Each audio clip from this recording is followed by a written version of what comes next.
नमस्कार दोस्तों, मैं आपका दोस्त एडवोकेट वीरेंद्र सिंह खुराना उपस्थित हूं आज एक नए निर्णय के साथ। आज हम लोग जो चर्चा करने जा रहे हैं हमारे एक मित्र द्वारा पूछे गए एक प्रश्न के ऊपर।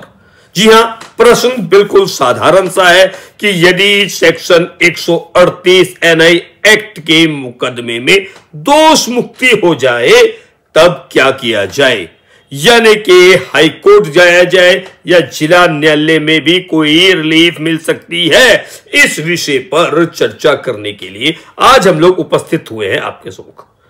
जी हां, उत्तराखंड हाईकोर्ट के जजमेंट के साथ उपस्थित हुए हैं। उत्तराखंड हाईकोर्ट के एक जजमेंट का विश्लेषण करेंगे, समझने का प्रयास करेंगे कि इसमें क्या किया जाए। चलिए, उससे पहले भाई आपसे निवेदन कि यदि आपने हमारे चैनल को सब्सक्राइब नहीं किया है तो आप इसको सब्सक्राइब कर दें। अगर सरल हिंदी भाषा में हमारा किया गया प्रयास आपको अच्छा लग रहा है तो इसे लाइक करें, शेयर करें, और यदि कोई कमी रह गई तो आप हम लोगों को उस कमी के बारे में बताएं।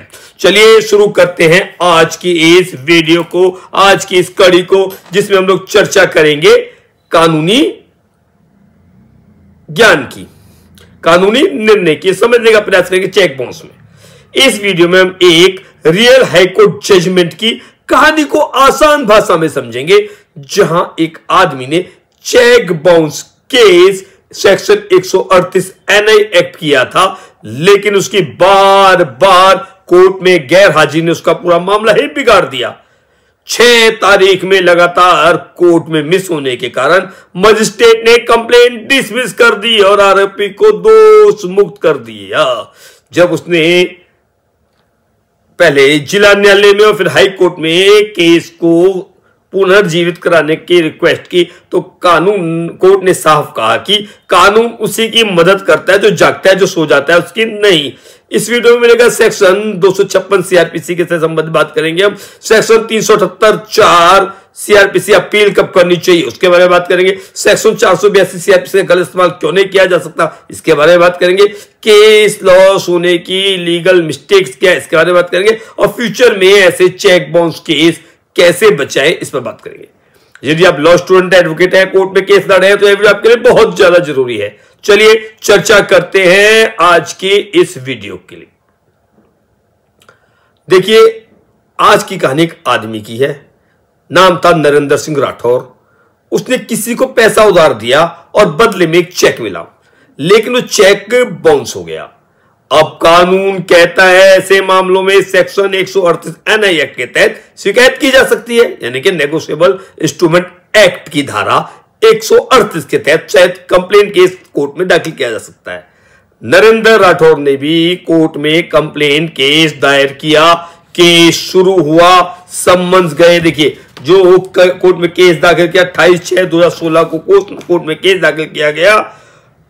200 सीआरपीसी के बयान दर्ज किए गए, समन्स गए।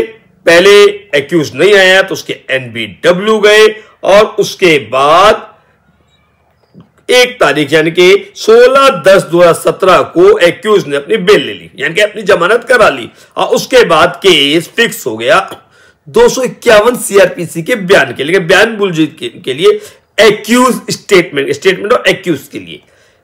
अब यही से कहानी बदल गई। जज आते हैं, कोर्ट क्लर्क नाम पुकारता है, case number 1499 Narendra Singh Rathore versus Nafees Ahmed. उपस्थित हूं, कोई नहीं आता। ऐसे ही तारीखें लगती रहती हैं। कोर्ट 1 तारीख 2 तारीख बुलाया जाता है, वो उपस्थित नहीं होता है। लगातार जब 6 तारीखों में, यानी कि ऑर्डर शीट में कंप्लेंट के साइन नहीं होते, क्योंकि इसमें एक ट्विस्ट और आएगा। जब कंप्लेनेंट हाई कोर्ट में जाएंगे तो एक ट्विस्ट ये आएगा कि कुछ तारीखों में तो जज साहब ही नहीं थे, छुट्टी पर थे, कोर्ट वैकेंट थी। अब जब कोर्ट में आवाज लगती है, यानी कि ऑर्डर शीट में साइन नहीं, अनुपस्थित। देखिए, जज अगर कोर्ट में नहीं भी है तो पेशकार जब ऑर्डर शीट लिखता है तो अनुपस्थित लिखता है। तो पेशकार ने जो ऑर्डर शीट लिखी उसमें अनुपस्थित दिखाया उन्हें लगातार, और जब 6ठी तारीख आई तो लगातार 6 तारीख में जब कंप्लेनेंट को अनुपस्थित दिखाया आवाज लगाई गई, केस नंबर 1499 के जो आपके नरेंद्र सिंह राठौर वर्सेस नफीस अहमद, कोर्ट ने आवाज लगाई। आवाज लगाने में ना तो कंप्लेनेंट उपस्थित हुए, ना ही उनके अधिवक्ता उपस्थित हुए। जब दोनों ही उपस्थित नहीं हुए तो आखिरकार मजिस्ट्रेट ने एक आदेश किया। complaint is dismissed for want of prosecution under section 256 CRPC acquitted, यानी कि दोष मुक्त कर दिया आपके अनुपस्थिति, कंप्लेनेंट की अनुपस्थिति के कारण दोष मुक्त कर दिया किसको? अभियुक्त को। अब इसके पश्चात इस ऑर्डर के खिलाफ एक रिवीजन दाखिल करी जिला न्यायालय में कंप्लेनेंट ने। उसने जो जिला न्यायालय में रिवीजन दाखिल करी 27/2018 डिस्ट्रिक्ट जज नैनीताल के न्यायालय में, और एडीजे यानी कि एडिशनल डिस्ट्रिक्ट जज नैनीताल ने 31/8/2018 में यह रिवीजन खारिज कर दी, यह कहकर कि जो 256 सीआरपीसी के अंतर्गत आपकी अपील खारिज की, आपका कंप्लेंट खारिज की गई है, तो इसके अगेंस्ट 401 सीआरपीसी यानी 401 का सब क्लॉज 4 के अंतर्गत रिवीजन मेंटेनेबल नहीं है। आपको धारा 378 378 के सब क्लॉज 4 के अंतर्गत अपील करनी चाहिए थी स्पेशल परमिशन के साथ। कहां पर? हाई कोर्ट में। यानी कि रिविजनल कोर्ट ने यह कहकर आपकी रिवीजन खारिज कर दी कि रिवीजन तो मेंटेनेबल ही नहीं है। दोष मुक्ति के आदेश के विरुद्ध आपको अपील करनी थी। यानी कि कभी भी कोई भी कंप्लेन केस यदि होगा तो कंप्लेन केस के अंतर्गत जो प्रोसीजर है वो 378 के सब क्लॉज 4 के अंतर्गत प्रोसीजर है। चलिए एक बार देखते हैं कि 378 का 4 क्या है। स्क्रीन पे देखिए आ रहा है 378 का जो 4 है, 378 का जो 4 आ रहा है, इसको पढ़ने का प्रयास करते हैं, समझने का प्रयास करते हैं कि 378 की धारा 4 क्या कह रही है। 378 की जो धारा 4 है वह कहती है यदि दोष मुक्ति का ऐसा आदेश परिवाद पर संचित किसी मामले में पारित किया जाता है, यानी कि कोई दोष मुक्ति का ऐसा आदेश जो परिवाद पर संचित किसी मामले में पारित किया गया है हो और उच्च न्यायालय परिवादी द्वारा उससे इस निमित्त आवेदन किए जाने पर दोष मुक्ति के आदेश की अपील करने की विशेष इजाजत देता है, तो परिवादी ऐसी अपील उच्च न्यायालय में उपस्थित कर सकता है। यानी कि यदि कंप्लेन केस है, देखिए सेक्शन 138 का मुकदमा कंप्लेन केस है, यदि कंप्लेन केस दाखिल होता है और उसमें दोष मुक्ति का आदेश हो जाता है और उच्च न्यायालय हाई कोर्ट आपको परमिशन देता है कि आप अपील दाखिल करें, तो आप अपील प्रस्तुत कर सकते हैं। यानी कि अपील दाखिल कहां होगी? हाई कोर्ट में। कब होगी हाई कोर्ट में? जब हाई कोर्ट आपको परमिशन देगा। तो पहले आपको परमिशन भी लेनी है हाई कोर्ट से, फिर आपकी अपील हाई कोर्ट तय करेगी।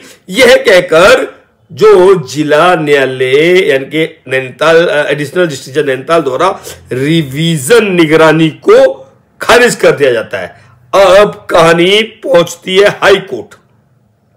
हाई कोर्ट में भी जो गलती क्या करी? हाई कोर्ट में भी 378(4) में नहीं गए आप 482 सीआरपीसी में चले गए, और 482 सीआरपीसी में जब आप कोर्ट पहुंचे तो हाई कोर्ट में आपने कहा जी मेरा लॉयर भूल गया था, मेरा इरादा कोर्ट को अवॉइड करने का नहीं था, और यह भी आपने कहा कि चूंकि 13/11/2017 में पीओ अवकाश में थे, उसके बाद डेट लगी 27/11/2017, उस दिन पीपीओ अवकाश में थे, उसके बाद डेट लगी 13/11/2017, उसमें पीओ अवकाश में थे, और यही रहा कि कोर्ट में वैकेंट है। इस सोचते हुए हमने जो आगे की 2 डेट थी यानी कि 8/11/2018 और 12/1/2018 को भी हम इस कोर्ट की तारीखों में उपस्थित नहीं हुए, और अल्टीमेटली हमारी जो कंप्लेन है वह 29/1/2018 को खारिज कर दी गई, 19/1/2018 को खारिज कर दी गई। तो ये जज साहब से रिक्वेस्ट की गई कि हमारी कंप्लेन को वापस बहाल कर दीजिए। बट हाई कोर्ट ने क्या रिप्लाई किया? हाई कोर्ट ने कहा कानून उन लोगों की मदद नहीं करता जो अपने अधिकारों को लेकर सोए रहते हैं। विजिलेंटेबस नॉन डोरमेंटेबस यूरा सबवेनियंट, ये लैटिन युक्ति या उक्ति जो है इस युक्ति को उपयोग करते हुए कोर्ट ने कहा, कानून उन लोगों की मदद नहीं करता जो अपने अधिकार को लेकर सोए रहते हैं तुम्हें। और दूसरा कोर्ट ने कहा कि आपको, हाई कोर्ट ने क्या कहा, वेरी इंपॉर्टेंट जो इसमें आया, हाई कोर्ट ने कहा कि आपको सेक्शन 378(4) के सीआरपीसी के तहत अपील करनी चाहिए थी, ना कि रिवीजन कोर्ट में जाके रिवीजन करनी चाहिए थी, या हमारे हाई कोर्ट में आके 482 का के तहत पेटिशन दाखिल करनी चाहिए थी। 482 का गलत इस्तेमाल करने की इजाजत नहीं दी जा सकती, और कोर्ट ने यह कहकर 482 को खारिज कर दिया। को इससे अब देखिए मोरल ऑफ स्टोरी क्या निकलती, कहती है कि कोर्ट की डेट तो कभी मिस नहीं करनी चाहिए। अगर आप किसी तरह कोई डेट मिस हो रही है तो अपने अधिवक्ता को अवश्य सूचित कर दें। क्रिमिनल कंप्लेंट डिसमिस होने पर रेमेडी सीधे अपील है, वो भी हाई कोर्ट की परमिशन लेने के बाद, रिवीजन नहीं है। और इनहेरेंट पावर्स सेक्शन 482 शॉर्टकट नहीं है, यानी कि कहीं कोई प्रोसीजर बना हुआ है कि आपको 378(4) के अंतर्गत हाई कोर्ट में अपील करनी है, न्यायालय की परमिशन लेकर करनी है, तो आपको वही करना चाहिए। आप 482 की इनहेरेंट पावर्स के अंतर्गत आप कभी भी शॉर्टकट नहीं अपना सकते, ये कोई शॉर्टकट नहीं हो सकता। यह एक निर्णय था, और इस निर्णय पे हमने आज की एक वीडियो बनाई। अब इसकी देखिए, हमारा यही निवेदन है कि आप लोगों से साइटेशन जरूर नोट कर लिया कीजिए, स्क्रीनशॉट ले लें, कहीं लिख लें। तो आज उसका साइटेशन है वह भी बताना बड़ा जरूरी है। देखिए तीन चीजें तो हमारे इसमें बिल्कुल क्लियर हो गई ना, कि 482 के अंतर्गत आप नहीं आ सकते अगर अपील का प्रावधान है। आप कहेंगे 378(4) में अपील होनी चाहिए, तो अपील ही होनी चाहिए। आप जब 378(4) में देखिए 378(4) बहुत ध्यान से देखना है, कंप्लेंट केस जब होगा, कंप्लेंट केस जब होगा, यानी कि परिवाद जब दाखिल होगा, उसमें दोष मुक्ति होगी, तो उसके अगेंस्ट जब भी आप आएंगे, आप अपील में आएंगे 378(4) के अंतर्गत हाई कोर्ट की परमिशन से अपील दाखिल होगी। ठीक, 482 का कोई इस्तेमाल करने की परमिशन नहीं दी जा सकती है। अब इसका जो साइटेशन है वो भी नोट कर लेते हैं, और साइटेशन नोट करने से पहले वही आपसे निवेदन है कि आपने यदि अभी हमारे इस चैनल को सब्सक्राइब नहीं किया है तो शुद्ध सरल हिंदी भाषा में चर्चा के लिए, विश्लेषण के लिए आप हमारे चैनल को सब्सक्राइब करें। आप ये सब्सक्राइब से हमें उत्साह मिलता है। चलिए इसके जो साइटेशन है, साइटेशन को भी देख लेते हैं। इसका देखिए साइटेशन है, देखिए हाई कोर्ट ऑफ उत्तराखंड, देखिए स्क्रीन पर आई गया है, हाई कोर्ट ऑफ उत्तराखंड का यह निर्णय है। High court of Uttarakhand at Nainital, criminal application number 1756 of 2018, Narendra Singh Rathore versus state of Uttarakhand अंदर और ऑनरेबल जस्टिस आशीष नेथानी जी का जजमेंट है। और जो जजमेंट की डेट आई है 15/5/2024, 15/5/2024 का यह निर्णय है, जिसकी आज हम लोगों ने भी चर्चा करी। इसी तरीके से हम लोग सरल हिंदी भाषा में जजमेंट का विश्लेषण आपके साथ लाते रहेंगे। यदि आपको हमारा प्रयास अच्छा लगा, लाइक कैसे सब्सक्राइब करें। कल फिर मिलेंगे एक नए निर्णय, एक नई कानूनी चर्चा के साथ। हाँ, आज का निर्णय थोड़ा सा पुराना निर्णय इसलिए आप कह सकते हैं क्योंकि एक प्रश्न पूछा गया था, जिसके जवाब में हम लोगों को लगा कि इस निर्णय को आपके समक्ष शेयर करना चाहिए। तो कई बार क्या होता है कि कानूनी विश्लेषण में थोड़ा सा कई बार हम लोग बैक भी जाना पड़ जाता है, तो लेकिन इसी तरह से हम लोग नए नए निर्णयों के साथ हम सम्मुख हाजिर होते रहेंगे। किसी का कोई भी प्रश्न आप पूछ सकते हैं, हमारा प्रयास रहेगा उस प्रश्न के उत्तर के एक वीडियो बनाने की बिल्कुल प्रयासरत हम लोग रहेंगे। चलिए कल फिर मिलते हैं किसी एक नए निर्णय के साथ, तब तक के लिए सबको नमस्कार नमस्कार नमस्कार।